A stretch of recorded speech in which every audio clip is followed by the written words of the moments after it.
Each and every year, round two of rookie drafts is where you can find some of the best value out there. That's where Justin Jefferson went. That's where T. Higgins went. Last year, that's where Bo Nix and Ladd McConkey were going off the board.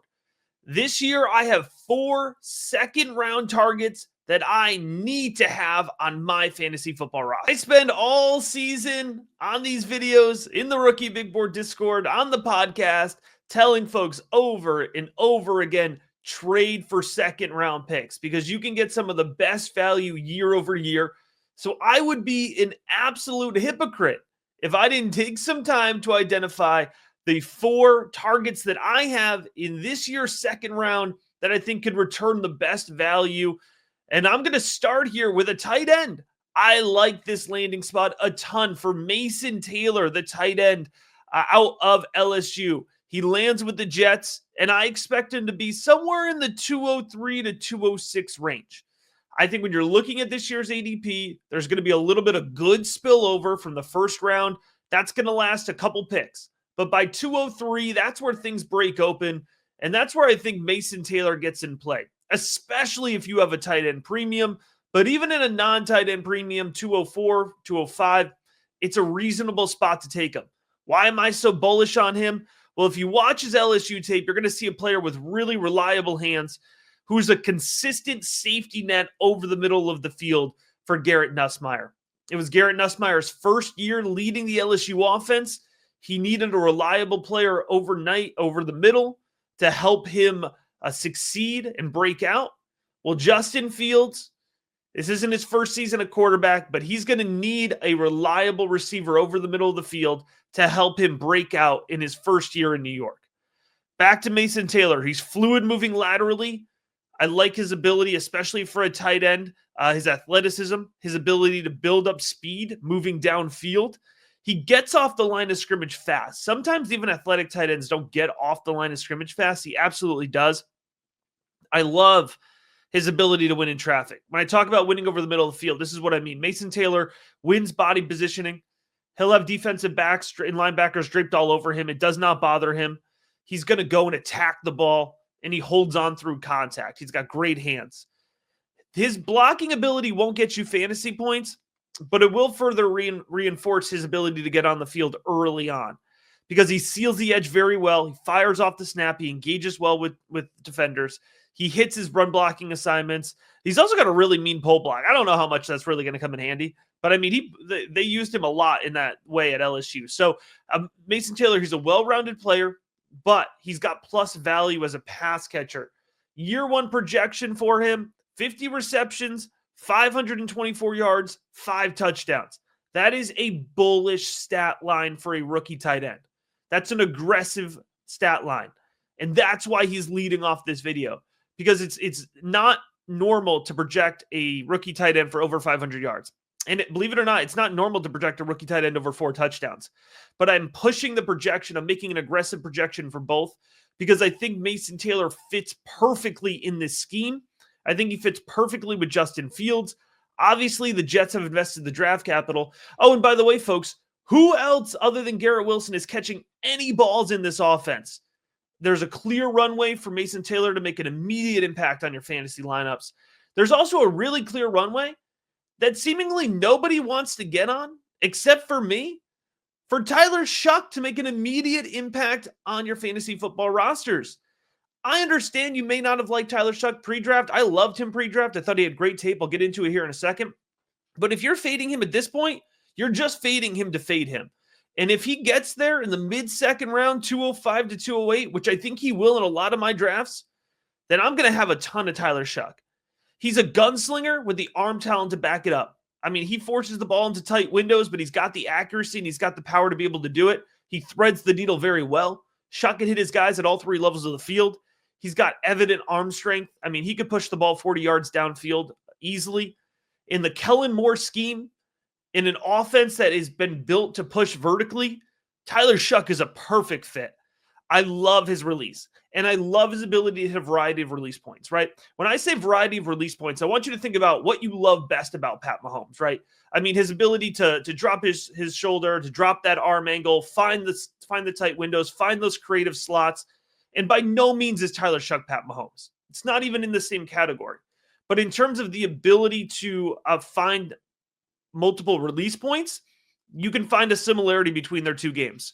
I like Shuck's ability to work through his progressions. He's a good decision maker. A lot of times when I say gunslinger, that can be a negative term as well. He balances that out by protecting the ball. All right. For the most part, he's putting the ball where only his defenders or where only his targets can get it and defenders can't get it. He doesn't have a lot of interceptions on tape. He's got clean mechanics. He's got good footwork. I love his footwork in and while moving the pocket. Tyler Shough is 6'5". He can scramble and he can move. He's got good escapability. He can move the pocket. When he's running, when he's escaping pressure, Shough is very calm and collected. He keeps his eyes up. He's always looking for a receiver downfield. So although I do think he has some rushing potential, I think his mobility is going to be best used to extend the play. And that's going to help get guys like Rashid Shaheed, get guys like Chris Olave some more time to get open downfield. I like Tyler Shough. I understand folks are worried about the injury history, right?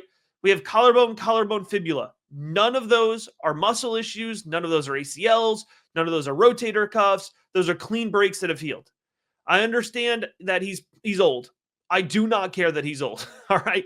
He's a quarterback. If he starts at 26, if he starts at 30, it worked just fine with Bo Nix, right? A lot of experience there, different type of experience for Tyler Shough, but I absolutely think he's pro ready. It seems almost inevitable. Everything from the Saints beat says that Derek Carr is going to miss at least the majority of this upcoming season.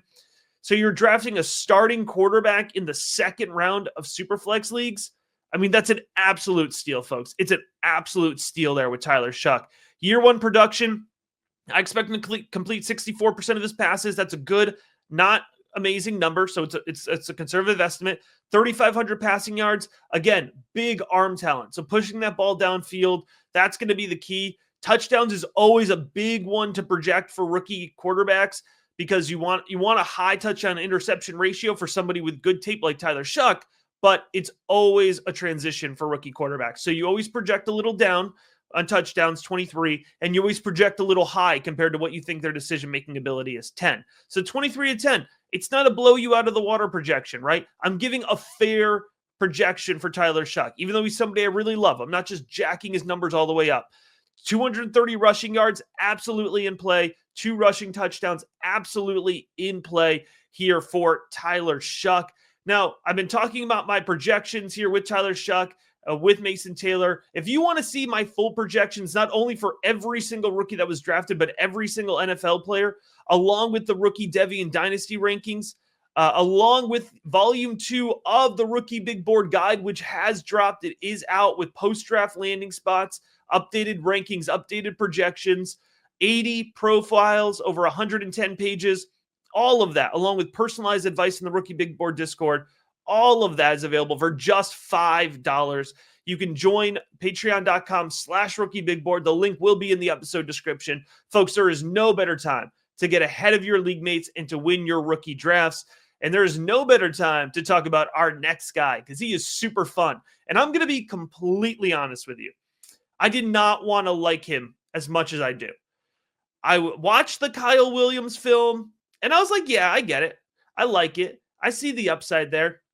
And I started hearing him talk about, oh, is he a day 2 pick? Felt a little rich for me. Is he a round 2 pick? Felt a little rich for me. And so I just had this natural aversion anytime I'm kind of off consensus a little bit.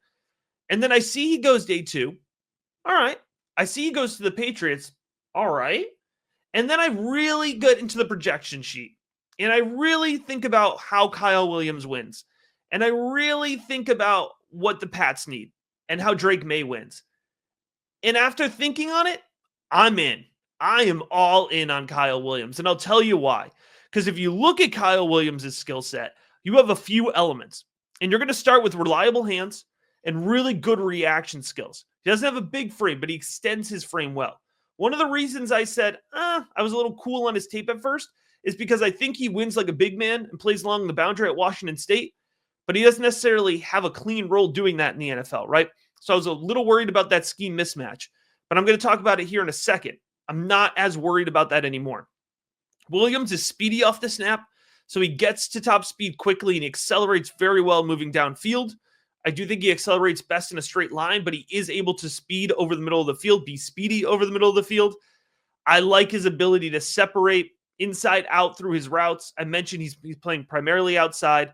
In breaking routes, he does very well. I think he can win over the middle of the field. I would have liked to see it more consistently at the college level, but I think he can do that in the NFL, especially if he's able to get deep over the middle of the field. I think that could be a way that Kyle Williams separates himself. And I mentioned it, the more I thought about Kyle Williams, I was really thinking about, what does Drake May need to succeed? Why did the Patriots pick Kyle Williams to match up with Drake May? And then I went back and thought about it.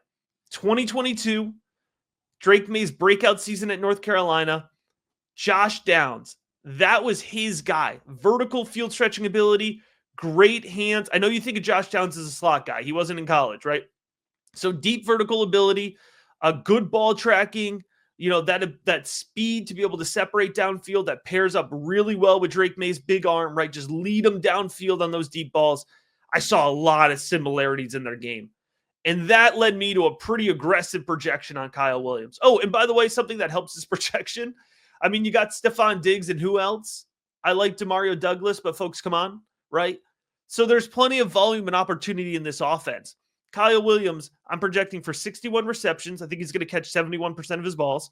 Good, again, accurate quarterback, good hands, wide receiver. I have him projected for 850 yards. Yes, that's aggressive. I don't care. I see it. 5 touchdowns for Kyle Williams.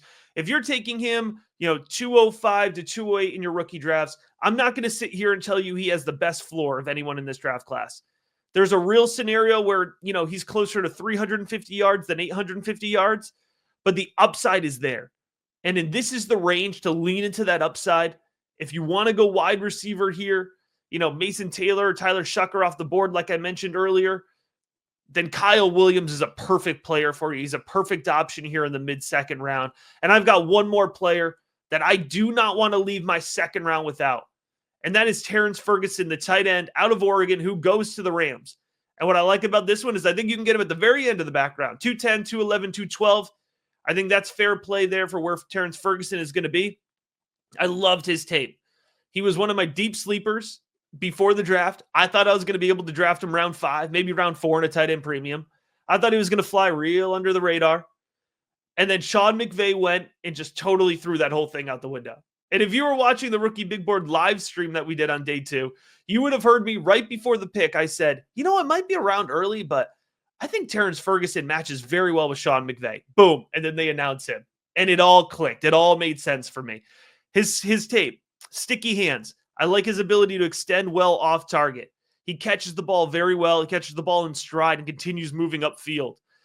He moves very well laterally over the middle of the field. And Ferguson is able to shake defenders, able to shake them through his routes. He's able to shake after his routes. He speeds up quickly, and he is aggressive. He's tenacious. He finishes through the end of his runs. And so he's got some yak potential there too, which is really great for a tight end that you can get the back end of the second round. You have good hands, you have good athleticism, you have good yak potential. And on top of all of that, you have a creative-minded head coach that's going to be able to get him into space. And I think Ferguson is going to be able to get on the field quickly because he's a reliable blocker as well. He's got good physical play. He's a little bit lighter for a tight end, but that does not show up in his tape. And again, remember, he's blocking against the Big Ten folks. So that physicality showed up. He executes his assignments well. He's seeking out contact. He's willing to get into those blocks, and he's willing to finish through those blocks. Year 1 projection for Terrance Ferguson, catching 72% of his balls for 50 receptions. I think Matthew Stafford's going to absolutely love him. Just north of 500 yards, 4 touchdowns. Again, this is a bullish projection. All right, so I talked about Mason Taylor. I talked about Terrance Ferguson, right? Colston Loveland, Tyler Warren off the board. 4 tight ends in the first 2 rounds. After that, you can miss me on the rest of the tight end class, right? So one of the reasons that I wanted to make sure that I could talk about Terrance Ferguson here is because this is the end of it. After Terrance Ferguson, I really do not want to invest in tight end in this class. This is a tight end group that I want to pay up on early and avoid late. It's the opposite of what I'm used to doing, but there's so much talent at the top and a lot of question marks below Terrance Ferguson. He's my tight end 4. So I'm really focused on making sure that I get him in the back end of the second round. But I also would love to get Tyler Shough. I'd love to get Kyle Williams, and I would absolutely love to get Mason Taylor. Like I mentioned, each and every year, folks, we hit on the second round. We hit on Ladd, we hit on Bo, we sure hit on Justin Jefferson in the rookie big board, right? There's a ton of value to be had. These are my 4 favorite targets, but honestly, I'm just scratching the surface here. I'm just giving you a little bit of insight and preview of all the insight, analysis, and depth of accuracy at the rookie big board. I encourage you, if you want to win your rookie drafts, now is the time to check it out. Get access to those rookie rankings, the personalized advice on this score, the rookie big board guide, and so much more. The link to join will be in the episode description, and I will be back real soon with some more rookie